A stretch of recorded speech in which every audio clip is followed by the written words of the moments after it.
দর্শক বন্ধুরা, আরো একবার কিন্তু প্ল্যান পুরোপুরি ফ্লপ হয়ে গেল। আরো একবার পাল্লা ভারী হয়ে গেল। হ্যাঁ, ঠিকই শুনেছেন, রীতিমতো তোলপাড় পড়ে গেল।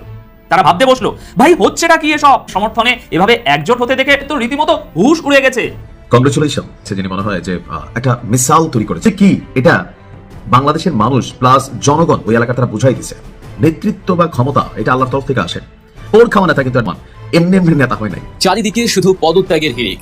দেশ আর রাষ্ট্র চালাতে গিয়ে রীতিমতো হিমশিম খাচ্ছে বর্তমান সরকার। সবকিছু যেন একেবারে এলোমেলো হয়ে গেছে। এভাবে কি আদৌ দেশ চালানো সম্ভব? কত ধনে কত চাল, তাই এবার হারে হারে টের পাচ্ছে সরকার। বিএনপির পরিণতিও কি আওয়ামী লীগের মতোই হতে যাচ্ছে? 2024 সালের আন্দোলনের চালিকা শক্তি ছিল এই তরুণ প্রজন্ম। তারা কি আবারও ক্ষোভে বিস্ফোরিত হতে যাচ্ছে? এটা আমি এলাকায় মুখ দেখাইতে পারি না। ধন্যবাদ মাননীয় সদস্য। আমাকে এখন বেঁধে রাখবে মাননীয় স্পিকার।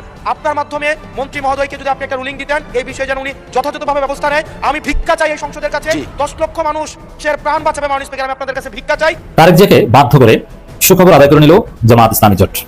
তারেক জিয়াকে চেপে ধরে অনেকটা ঘাট ধরে বলিয়েছে জামাত। দীর্ঘদিনের নীরবতার পর অবশেষে মুখ খুলতে বাধ্য হয়েছেন তারেক রহমান। হ্যাঁ, ঠিকই শুনছেন, যে মানুষটি এতদিন ধরে একেবারে গুরুত্বপূর্ণ একটি জাতীয় ইস্যু নিয়েও চুপচাপ ছিলেন, তিনি হঠাৎ করে নিজের অবস্থান প্রকাশ করতে বাধ্য হলেন।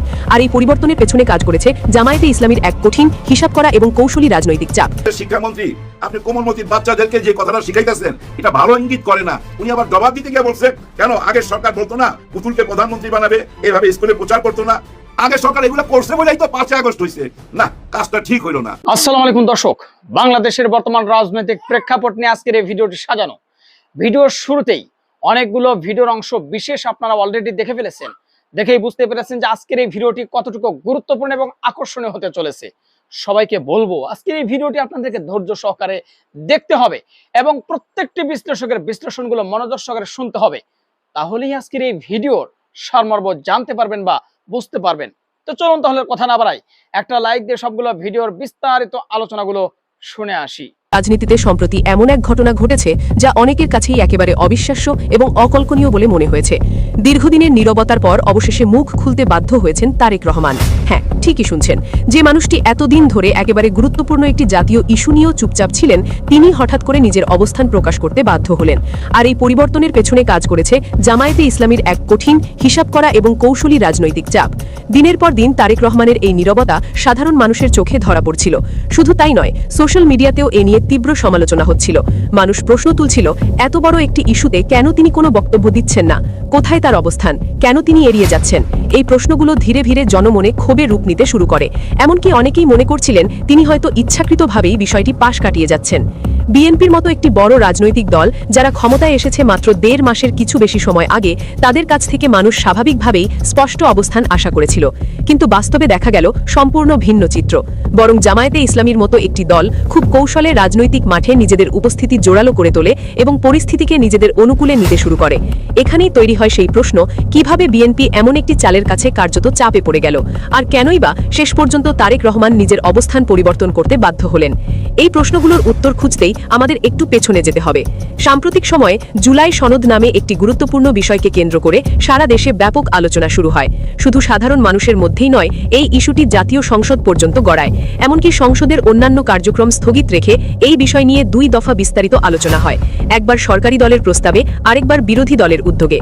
তারিখও নির্দিষ্ট 31 এবং 5।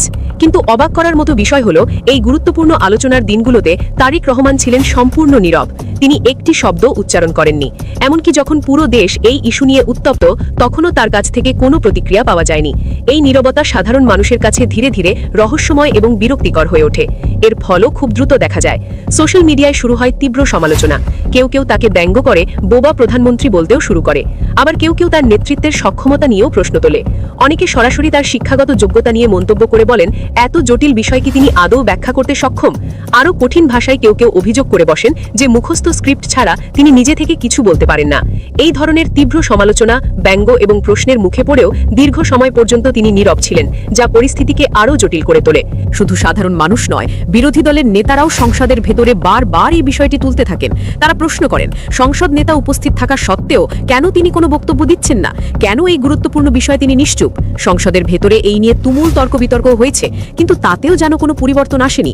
তারেক রহমান তখনও নিজের অবস্থানে অটল ছিলেন, নীরব, সংযত এবং প্রকাশ্যে কোনো মন্তব্য থেকে বিরত, কিন্তু রাজনীতির মাঠে সবকিছু এক অবস্থায় থাকে না, পরিস্থিতি দ্রুত বদলে যেতে পারে। আর ঠিক সেটাই ঘটল যখন জামায়াতে ইসলামী সরাসরি মাঠে নামার সিদ্ধান্ত নিল।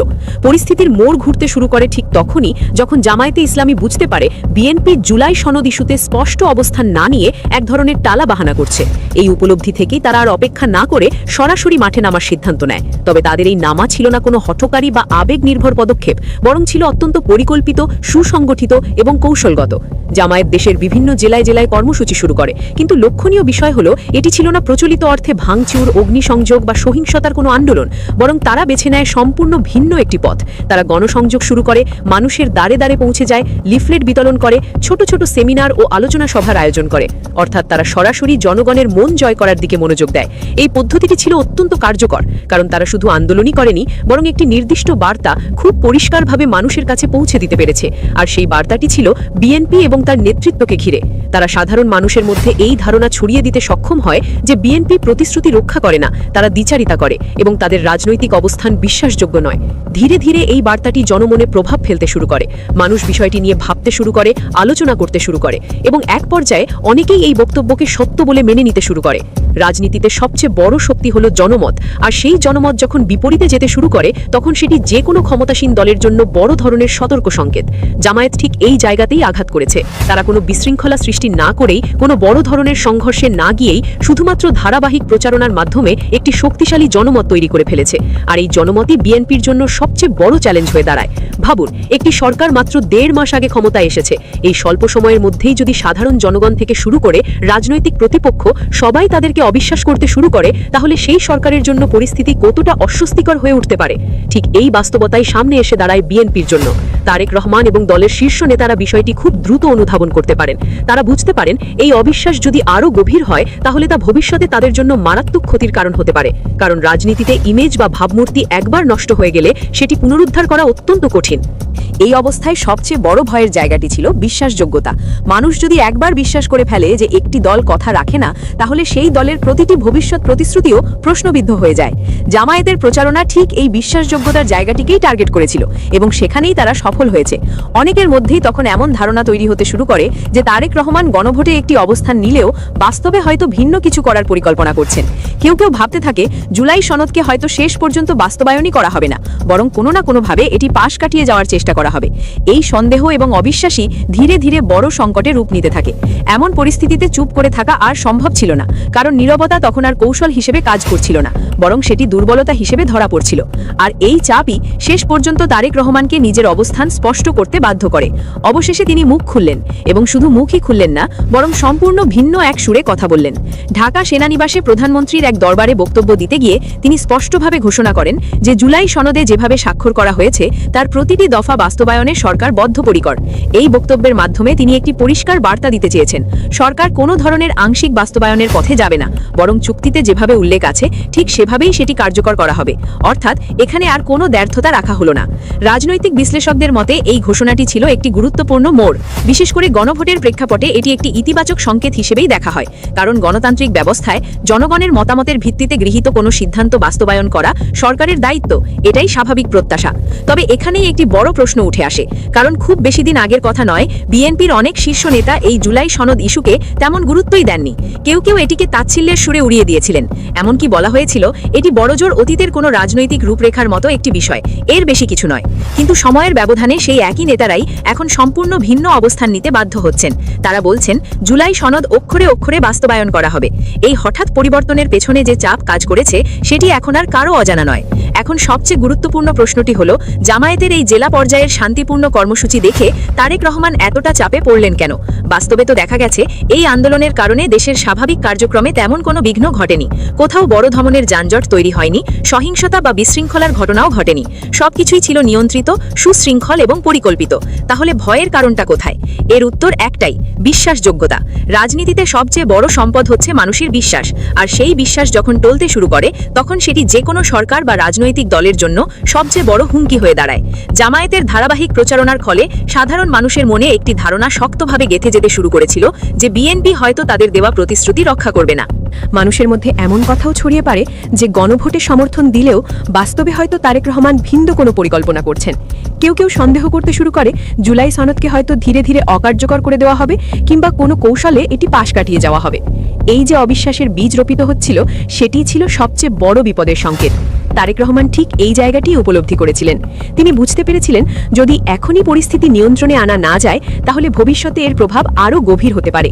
তাই নিজের ভাবমূর্তি রক্ষা করা এবং রাজনৈতিক অবস্থান টিকিয়ে রাখার স্বার্থেই তাকে প্রকাশ্যে এসে প্রতিশ্রুতি দিতে হয়েছে। তবে এখানেই শেষ নয়, এখন নতুন করে আরেকটি প্রশ্ন সামনে চলে আসে। তিনি যে প্রতিশ্রুতি দিলেন সেটি কি সত্যিই বাস্তবায়িত হবে, নাকি এটি শুধুই পরিস্থিতি সামাল দেওয়ার একটি কৌশল? এই প্রশ্নের পেছনেও রয়েছে অতীতের কিছু অভিজ্ঞতা। কারণ এর আগেও বিএনপি এবং তাদের নেতৃত্বের বিরুদ্ধে এমন অভিযোগ উঠেছে যে তারা অনেক সময় প্রতিশ্রুতি দিলেও সেটি বাস্তবায়ন করেনি। উদাহরণ হিসেবে তত্ত্বাবধায়ক সরকারের ইস্যুটি প্রায়ই আলোচনায় আসে।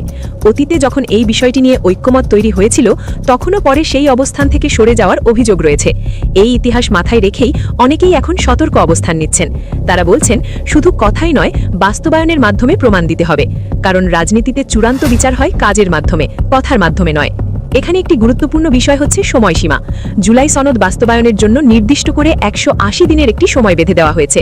অর্থাৎ 6 মাসের মধ্যেই পুরো প্রক্রিয়াটি সম্পন্ন করতে হবে। এই সময়সীমা পার হয়ে গেলে অতিরিক্ত সময় নেওয়ার সুযোগ নেই বললেই চলে।